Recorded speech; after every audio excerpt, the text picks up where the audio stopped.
it was becoming more complicated to manage Graves, you know, like it started off with taking methimazole, and then I got really sick. I had like an ear, nose, throat issue going on, a sinus infection on top of like a cold. It was horrible.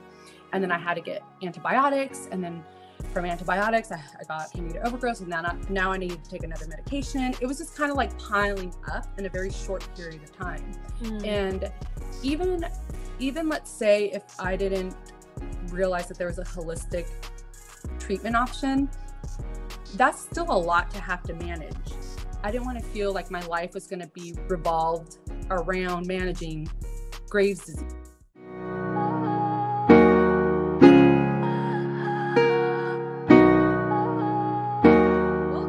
Part 2, everybody. Last week, I think it was a week ago, we did the last video. So part 1 was about your rough journey with Graves' disease and roughly how you overcame it, but not in terms of the steps you took, but just the motivation behind it and things like that. So I thought it would be good to have a part 2 so that we can talk about the steps you took and see if it can inspire and motivate somebody else who is going through it, as it has done for me, actually. So I'll be, definitely taking notes, mental notes about what you've done.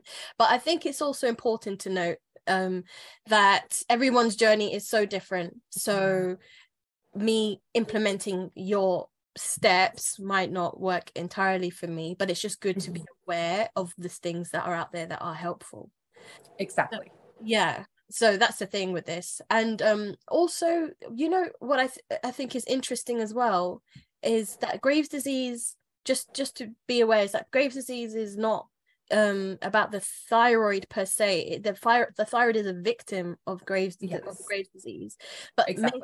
It's actually an attack on your immune system. It's your immune system that's gone out of whack, and it's about figuring out how to get that back into balance. So in that sense, when looking at it from that lens, I think that in itself makes you see that, okay, so I have more I have control over some aspects of bringing my body into balance, and looking at it in terms of that rather than the anatomy, and then because we can get lost in that and just not understand how to fix it.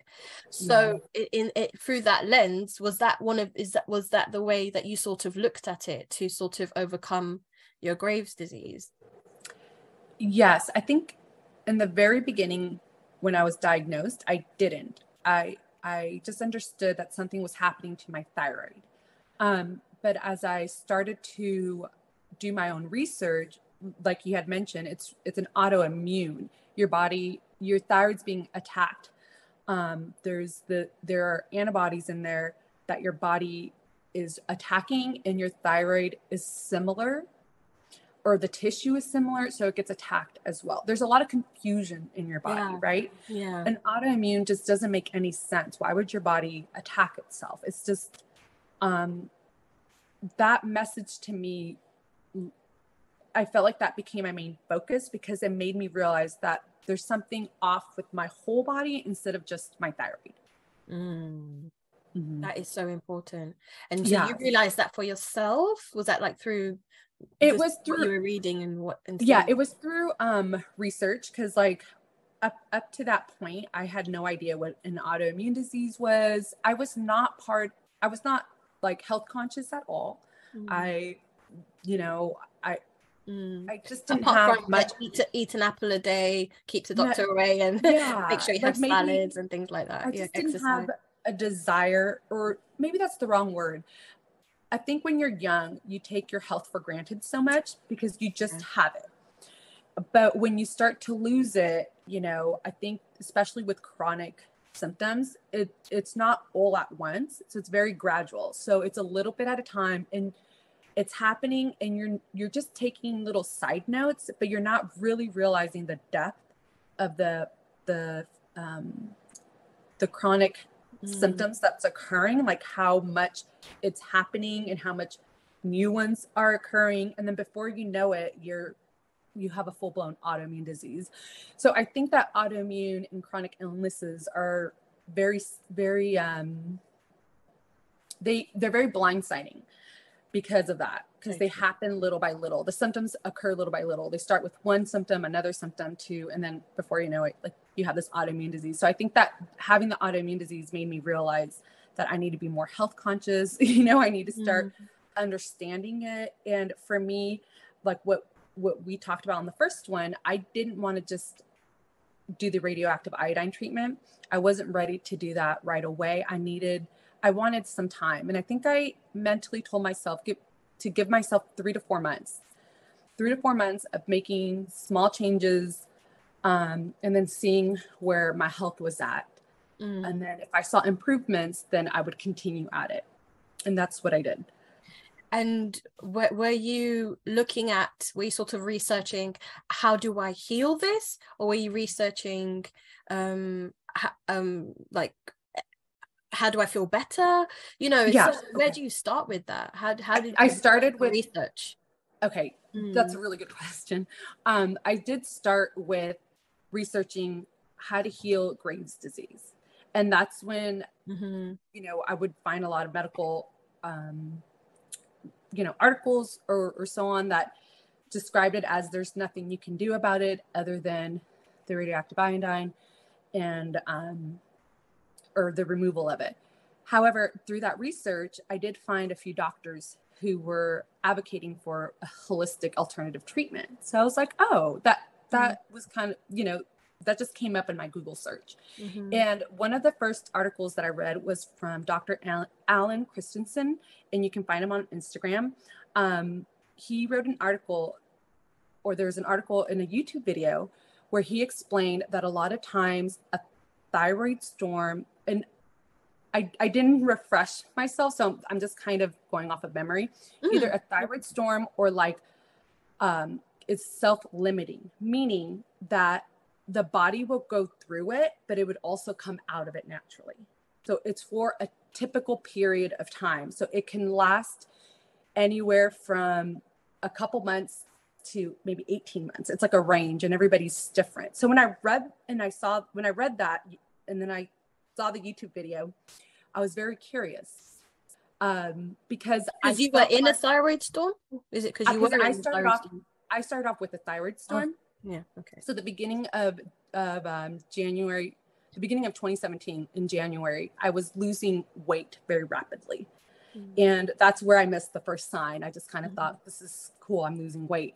And then over the month, my eye pain started to escalate. So by June, it was very hard for me to go out without wearing sunglasses. I could hardly drive at night because the contrasting light of the headlights and just like the blinkers and the stop, those red brake lights and everything, it was too contrasting that it was very hard to keep my eyes fully focused. So when I noticed that's when I realized that I felt that it was dangerous. Like something's happening to my eye vision. And because it's stopping you from doing a daily normal activity. So like I stopped I avoided any activities that would have me driving at night because I was feeling scared. And I even went and saw my eye doctor, and I think he just prescribed some basic prescriptions for, what's it called? Blurry vision. Maybe for blurry, something kind of like for like a double vision a little bit. Oh yes, double vision, and which honestly didn't help. And then was that before you knew you had the Graves? That's before I knew I had Graves. And then in July, and they just gave you something for double vision. Yeah, it was just like a prescription to help me at night, because I was telling him I'm having a hard time driving at night. I feel like I can't see the lighting or the contrast of the lights. And also on days that was cloudy, or days that it was kind of cloudy or gray, the sky seemed to be very contrasted as well. It just seemed to kind of illuminate, kind of like off of like a computer screen, if you were to hit contrast. I remember that feeling. And it hurts. It just hurts. You're absolutely right. It does. It would hurt. And I would, the only way I would find relief was to keep my eyes closed, or, I just started to wear sunglasses throughout the day all the time. But so the following month in July was when I saw my doctor, and that's when I got diagnosed with hyperthyroidism. And then by October, I was seeing my endocrinologist, and that's when I got diagnosed with Graves. So by the end of that year, so by 2017, I had gotten really ill from methimazole. I had to be put on antibiotics, which caused more problems with my immune system. I got like candida overgrowth. It was just a disaster. And here's a warning for anybody who has an active autoimmune disease. Antibiotics can't cause candida overgrowth when you have an autoimmune disease. You're more susceptible to it, and it's actually on the side effect box. Like I didn't know that. I didn't know that either. So I started to develop so much research. I've never heard. I mean, that was just done because I noticed that I got thrush, which was candida overgrowth on your tongue, and I was messaging my doctor, and I was letting him know, hey, I'm taking my antibiotics, but I'm getting thrush. Or, it's something, I didn't know it was thrush. I just said, I'm getting like white spots on my tongue. And he was just like, okay. He prescribed some mouthwash rinse thing, which hardly really worked. And then that's when I looked at the prescription bottle, and I saw that people should be careful to take antibiotics and it had like a list, and one of them was autoimmune disease. So, and my immune system was just so down already that it was just susceptible to candida overgrowth. But so when all of that was happening, so when the methimazole was making me feel ill, and then I took the antibiotics, and I had candida overgrowth, on top of that, I had just, Graves' disease still. That's when I was like really, really desperate to find something more gentle on my body, because I felt like so far, just with that one trial of medicine, it was so harsh that I felt like my body really needed something more gentle. I don't think I would have lasted very, very well long term with that. And it's very dangerous to have a thyroid storm. The way I knew, I heard of thyroid storm. What I knew is that when you have it, it just leads to fatality. That's what I thought. If you get thyroid storm, you're more likely there's less. How they can help you is just a lot. They have less of an impact on their ways to help you. That's what I thought. It was like the way even I visualize it, like this form, and that's it. Like you are in trouble. It's scary because when you're dealing with a thyroid storm, you're dealing with palpitations. That's when your heart most likely feels like it's running a marathon. You can be sitting down and your heart's like running a marathon. That's why rapid weight loss is so dangerous during a thyroid storm, because your body's just working, your heart's working like it's running. And that's why rapid weight loss happens. So that's dangerous if it's continually going on for weeks, months, and a year. So the first thing your doctor's going to want to do is stop that. And they're either going to prescribe beta blockers, or they're going to recommend the radioactive iodine treatment, or the removal of the thyroid to eliminate that threat. Those are the options. So after you realize that, right, that antibiotics haven't helped me, they made it worse, the things that they was prescribing for your eyes and for your tongue and things, the mouthwash was just masking symptoms but not actually treating anything and changing anything and helping anything. So you just knew on a deeper level that you needed to find something that like sort of was it more of a healing thing? Did you know on a deeper level there must be something out there that's not gonna have side effects and it is gonna help me, and help me improve? Did you know that, like, on a deeper level? I felt like it was becoming more complicated to manage Graves. Like it started off with taking methimazole, and then I got really sick.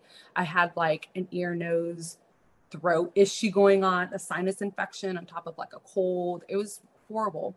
And then I had to get antibiotics, and then from antibiotics, I got candida overgrowth, and now I needed to take another medication. It was just kind of like piling up in a very short period of time. And even let's say if I didn't realize that there was a holistic treatment option, that's still a lot to have to manage. To me, it was like, it was a lot to have to manage. And I didn't want I didn't want to feel like my life was going to be revolved around managing Graves' disease, having to take my pill on time, having to worry about the candida overgrowth, or having to get sick, and do I have to take antibiotics? And, you know, it just was creating too many, it was taking away from like my day-to-day life. And living a quality of life, especially yes, and young. it was taken away. Yeah, that's the thing. It's just when you're young and you just want to live life, and you just want to, like, you see your friends and you want to have that vitality and do all those activities, and you just feel yourself just sort of going, like diminishing, that the light within you just going lower, dimming. And so, yeah, I can understand you were desperate to sort of come out of it as quickly as possible, rather than think, see, that's the interesting thing with what your story is that rather than think, well, this is it, this is the way it is, this is what this is how I'm going to have to deal with it for the rest of my life, and these are my options, the iodine, the this and the that the doctors have said, you sort out, there has to be another way. And you know, and I think that's what's important to for anybody who's watching, is that you didn't lose that possibility that there is a way to get your body back in balance, back in wellness. And I think that's the motivation and inspiration in that. I do remember feeling a refusal to accept that there was only this one way to treat it. I don't know if that goes back to my faith or just you know, wanting Me to too. Right? I was the same, just like you, a rebel, just like you. That's why I related so much to your story, and I was like, I did that too. And I just, to this day, from the moment they told me, it's not, and they shouldn't. I feel like they shouldn't tell you that, like, there's no cure or there's no. I think that knock on your belief system is what really makes you spiral out of control. But luckily I have something within me that just would not believe it, and even though it's been 8 long years, I still believe that I'm gonna come out of this. But there are so many people maybe out there that maybe don't have that, and doesn't mean I haven't fallen in despair and darkness and everything that comes with it. I have, but just still believing that there is something out there. So I think that's so amazing that you held on to that, and then that led you to find answers. Yeah, definitely. I think that any autoimmune disease, chronic illness, requires you to have some type of belief to refill your tank, because you are going to have days of hardship, discouragement. You're going to want to give up. Sometimes you're going to feel like you're getting worse instead of better. And this is still on a holistic treatment. Like I went through feeling worse. You know, you feel like you're taking 5 steps forward and then 3 steps back, and it's can be very discouraging. So you do need to have this mental belief to kind of ground you, to remind yourself, like, okay, I may feel weak, but I'm going to tap into this, my belief, and I'm going to get strong again. I'm going to get encouraged. I'm going to renew my mind, you know, restore my faith and continue. And that's why I started to share more about my spiritual journey, because it literally went hand in hand with my healing journey. For me also very important for me. And so what was the do you remember, like, the first thing that you did on the holistic journey that you made you maybe feel worse but then feel better, you know? Do you remember, like, the beginning of that? And okay, so the first thing I did was diet. I did a paleo diet, I believe. So that was pretty gentle at first, but then I went keto, and then that's when you remove carbs and sugar completely. And that's when I started to feel a little bit of like the sugar withdrawal, you know. So, but I did pretty well, because at the same time I was feeling more energy. So it was just kind of like, that's amazing, a switch. So it's that's amazing. But I would say that I started to really hit, like, where it started to really hit me hard was way after I was in remission. So I started to I got diagnosed in October 2017. I went in remission of May in 2018, but I was feeling my worst by like July and August, because at that point I was able to handle other underlying health issues, which was the candida overgrowth. And I went completely zero sugar.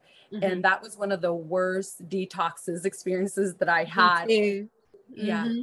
Yeah. And it was like, I was moody. I was feeling pressure.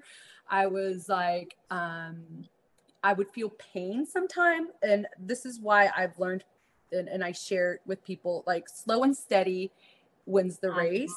I know. Because sometimes when you go too hard, you could cause, more pain than you need to. And I definitely learned that the hard way, but it taught me a lot. So that's when I learned a lot about the liver and the bile. And you got to be careful when you're switching from a high sugar carb diet to a high fat and protein diet, because now your body's needing more bile to produce that. And if your body's not used to it, I was definitely feeling that gallbladder pain. So it was a learning experience. So this is another thing that I always share on my blog and on my Instagram account, is that don't see anything as a failure, because there's so many lessons within those moments. So you learn so much from failing. So you have to look at your health journey as having highs and lows. Just mentally prepare yourself for it.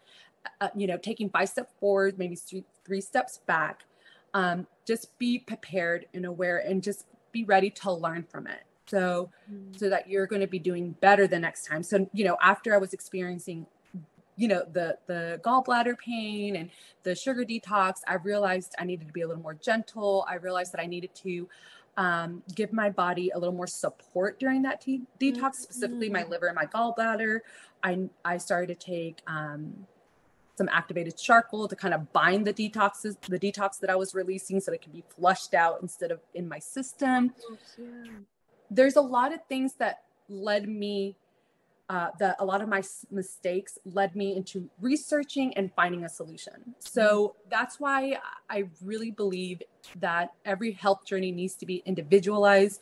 You really need to put into practice one thing, see how you respond and what you get out of it. Or let's say you realize that, you went into it and then something else manifested. Okay, what manifested? Research into that. What do you need to implement now? And just kind of build off of that. That's so true. And journal it. So that I wish I did.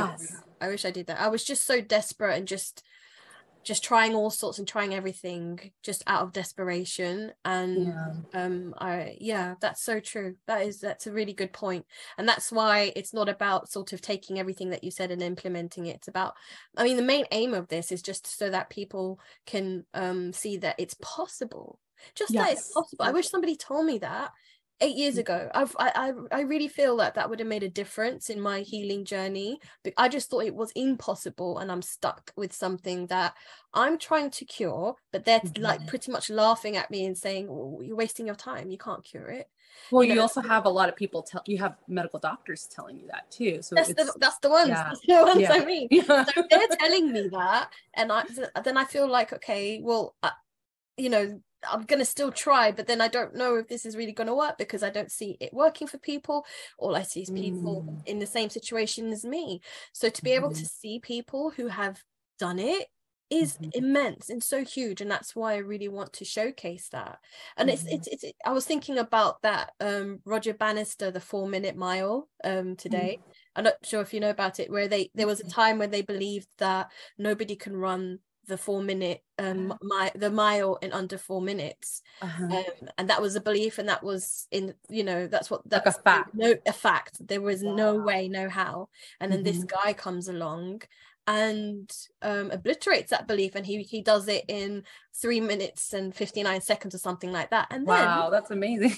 The interesting thing is, people saw it and then realized it's possible, and then some 50 days later somebody else did it, and then some months later somebody else did it, and then now there's thousands of people who can run under 4 minutes now. It's not that belief system is gone, but it just took one person to show it was possible. Yes. And that's the aim of these inspiring talks, is to show people that it's, with your story, it's possible. oh, there is a way for me to, you know, I just got recently married and I want to start a family, and then I saw your story and it's gave me that belief that it's possible. I can have Graves and I can overcome it, and I can start a family and live energetically and things, live with energy, sorry, and oh yes, not how I am now, just that it's possible. And that's just wanted to say that's the aim of these conversations, just so people just to know that and to find what works for them and tackle it. Now, in terms of the things that you did to help yourself, did you sort of realize, right, I need to do lifestyle, I need to eliminate the toxins, I need to make sure I don't have gluten and sugar, I need to, were there like these because looking at your blog and your Instagram, I remember that you there's so many things that you do that I'm trying to do them as well, and like the EMF, and I was like, what is that? And it's that's fairly that's actually energy, more new. 30 electricity. Yeah, it's, yeah. That's new, but there's all these things, and the water and everything that's in that. And oh yeah, did you sort of break it down systematically of what you need to focus on, or just went along as you were learning? So I did have like a template, and and really, so the template that I used is the information that I share from Dr. John Bergman, that the body, when it's dealing with physical, emotional, and chemical stressors, it's going to be adapting to those stressors, and it does it through chronic symptoms, chronic pain, or autoimmune diseases, or just diseases in general. So his approach to me like revolutionized the way that I saw my symptoms and my pain, because basically he explains it that it's an intelligent response. Your body feeling fatigue, it's an intelligence response to something that's causing stress to it. Having a thyroid disease, your body that's an intelligent response because it's reacting to some other stressors, some other toxicities. And it's, you see, because you're still operating, maybe it's not the best way to operate in life, but your body is doing everything you can to be alive. And it's not letting you down. It's just telling you need to work on this. This is not it's working. It's adapting to physical, chemical, and emotional stressors. And because because the load is so heavy, it's manifesting in all of these diseases, chronic pain, and symptoms. So when I saw my illness, when I saw my illness under those principles, that's when I really felt empowered. And I realized there's nothing to fear with my symptoms. I just need to listen now and ask why. Why am I having thyroid issues? Why did I have hyperthyroidism? My body is telling me it's because I have an overload of iodine. Well, where am I getting all of this iodine? I don't have a diet rich in seafood. In fact, I dislike seafood. I'm not a big seafood fan. I don't really eat fish or foods that are high in iodine. So I started to ask these questions. Okay, so if Graves' disease is a response because of too much iodine in my system, where's all of this iodine coming from? And that led me to understand I'm not having a large amount of iodine exposure, but what am I having an exposure to? Okay, let's look at my environmental toxins. I'm having a huge amount of exposure to cleaning supplies, household item supplies, the water quality. The water quality was the last switch for my personal journey to get me into remission. So this is when hard one. It's very difficult though. Yes. And this is when I realized and understood about the other elements like chlorine, bromine, and fluoride. They're all similar elements to iodine. They're very similar in molecule, because if you look at the periodical table, they're all on the same line and they're very similar. So I, as a child, would react. I had a sensitivity to chlorine. Anytime I would go to the swimming pool, I would get itchy eyes and sneeze, which to me was very mild. It didn't disrupt my day-to-day, so it wasn't a big deal. But by the time that I got to high school, our freshman year, we had to do a mandatory swim class. And I was exposed to now a huge swimming pool that, you know, hundreds of kids use. So the chlorine concentration was much higher than I was ever exposed to. And from just jumping in there one day, the following morning, I woke up with bumps from head to toe. I was having a severe reaction to it. I think I had to miss school for like a week. So in so being diagnosed with Graves made me go down and connect certain dots. Like, wait a minute. I did, when I was little, I felt sick when I was around this exposure. And that's when I started to implement a shower filter to minimize chlorine and chloramine and other, you know, toxins that are found in our water system. Fluoride, you should check your city's water and see if they do implement fluoride. I think my city recently switched, so they're not implementing fluoride anymore. But so I implemented a shower filter, and the following month I went into remission. So I naturally learned through just experience that bromine, chlorine, and fluoride impact your thyroid, just the same as the doctors want to tell you that too much iodine does. And in my research, I found that bromine and fluoride, and I'm not sure if chlorine reacts the same way with your thyroid, but it blocks the iodine receptors, or it blocks the receptors for you to actually use iodine, and your thyroid needs iodine for you know, to function, to be healthy. So it just, and the reason why I'm specifically mentioning this, because I do feel like if you have hyper Graves or if you have hypo Hashimoto's, this is the one subject you do need to be aware of when it comes to toxins. You have to specifically look at where are your exposures coming from, including iodine, bromine, fluoride, and chlorine. You have to start looking for it in your home, in your cleaning supplies, in your makeup, beauty products. Start eliminating and minimizing those exposure. That's the one thing that I feel like is very specific to thyroid health. And when we're talking about lifestyle. Yeah, that's so true. But think if I remember, I realized about the toxins, and I tried to put a filter, and what else did I did other things. I've got like an air purifier that cleans the air. Then I'm very like, well, if I see mold anywhere, I get very frantic, because I'm like, I know that it's so bad for me, and I try to do what I can to sort of eliminate, and but it can be overwhelming. And then I think to myself, oh, I need to check the stuff that I'm putting on my skin, and I need to check the things that I'm putting on my, you know, my makeup. It can be so overwhelming where you think, am I living in a world that's just bad for me?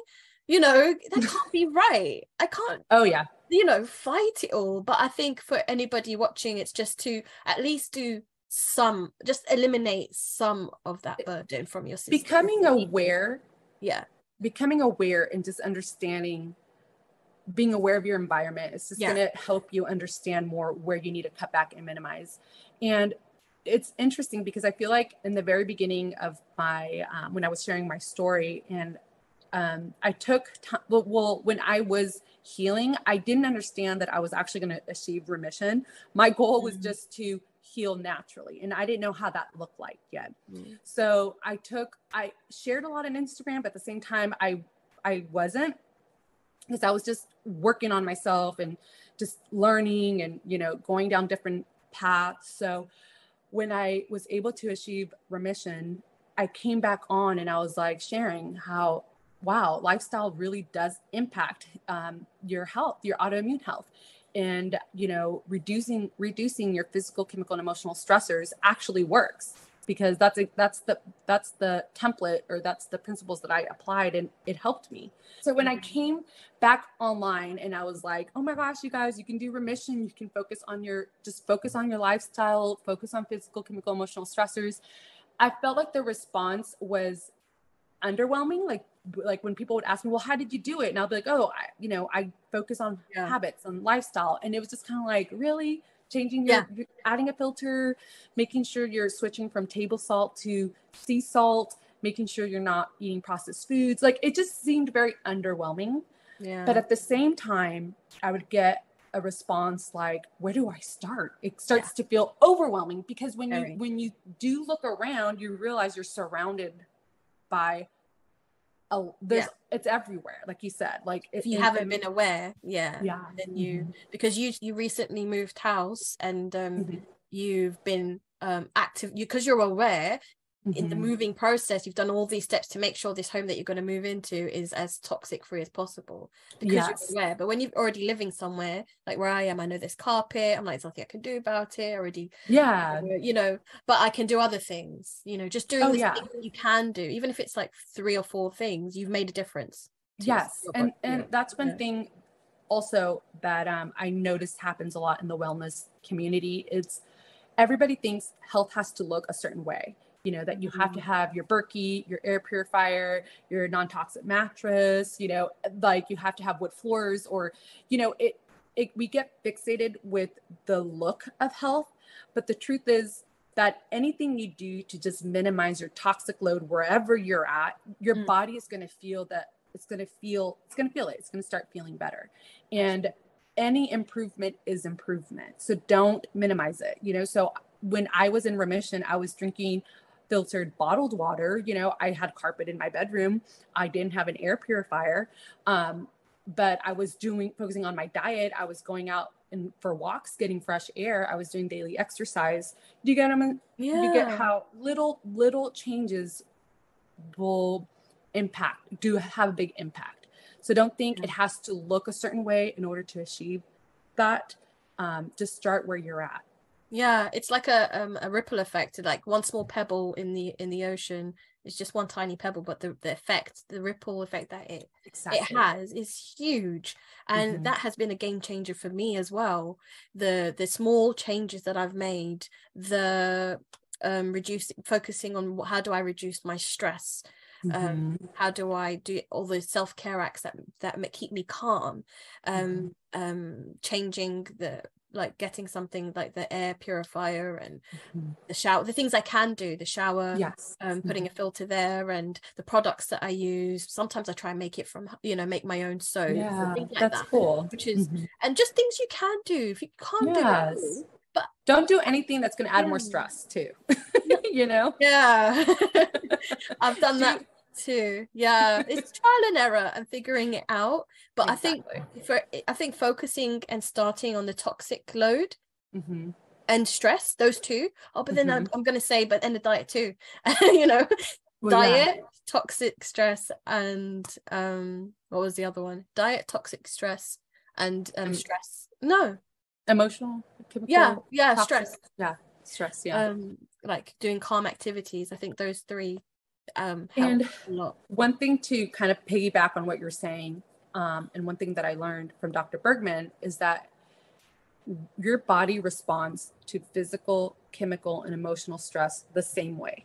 So if you're not sure where to start, just start where you have the most desire, the most will, you know, to kind of get through, because your body is going to respond to it the same way if you were to start on physical stressors, emotional stressors, or chemical. Wherever you start, the body responds the same way. So the important thing is just to start and work with your will. You know, I noticed that a lot of people work against their will. They like try to force it.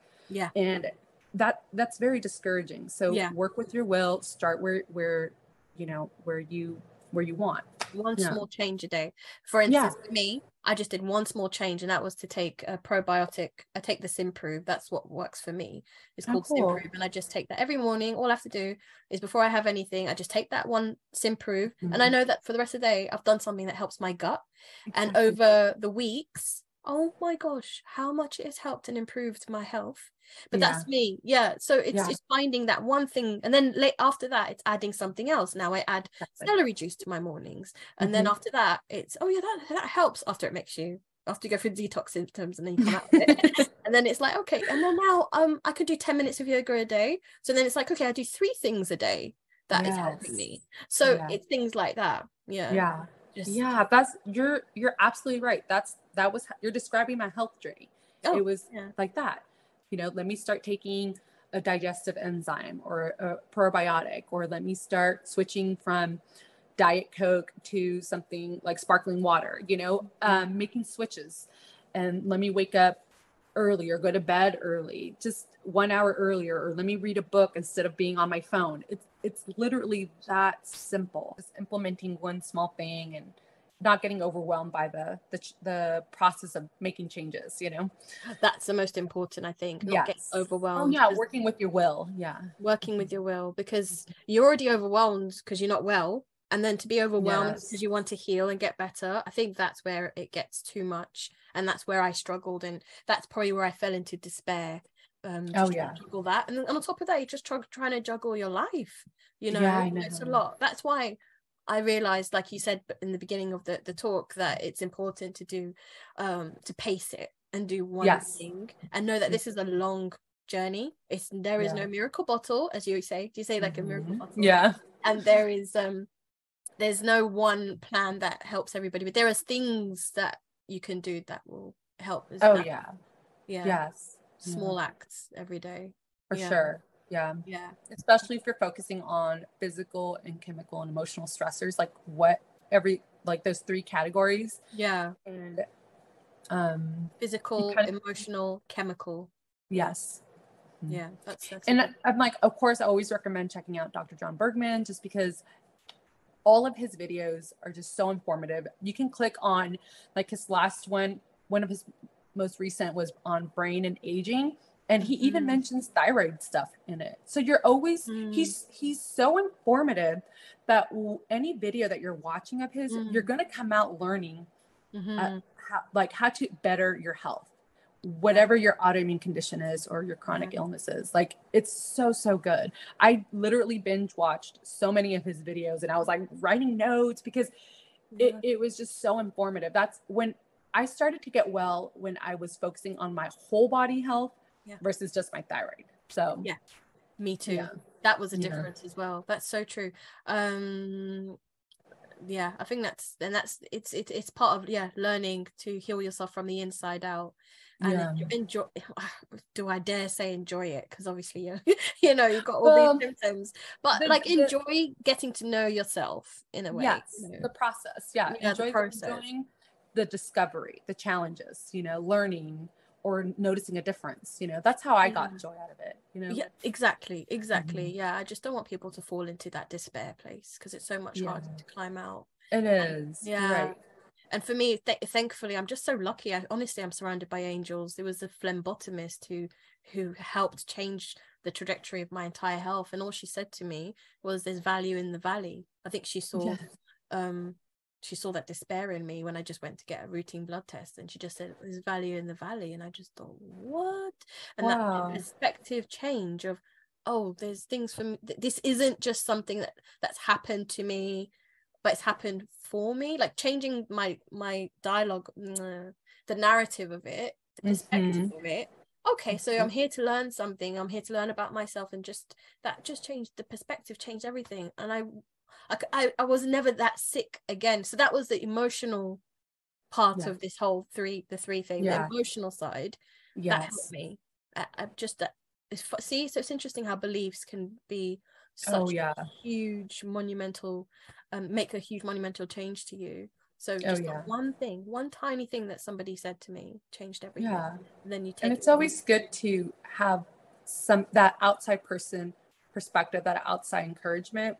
I think that's why I joined Instagram, because that is part of the emotional health, at least for me, was connecting with other people who understood what I was going through.